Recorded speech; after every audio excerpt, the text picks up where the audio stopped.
কিছু লোককে আল্লাহ রাব্বুল আলামিন জাহান্নামের জন্য সৃষ্টি করছে। তাদের সৃষ্টি হয়েছে জাহান্নামের জন্য। তাদেরকে আল্লাহ রাব্বুল আলামিন সৃষ্টি করেছেন জাহান্নামে দেওয়ার জন্যই। তাদের লক্ষ্য হলো যে তাদের অন্তর আছে, সে অন্তরটি তারা অনুধাবন করে না, কোনো ফিলিংস নাই। জাহান্নামের বিবরণ শুনে কিন্তু কোনো ভাবলেশ হয় না। জান্নাতের বিবরণ শুনে কিন্তু কোনো আগ্রহ জন্মায় না।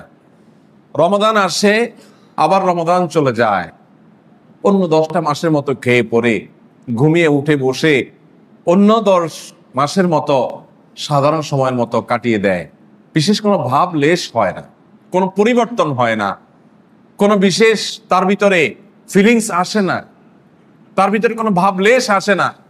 এটা লক্ষণ খারাপ, এটা জাহান্নামী হওয়ার লক্ষণ।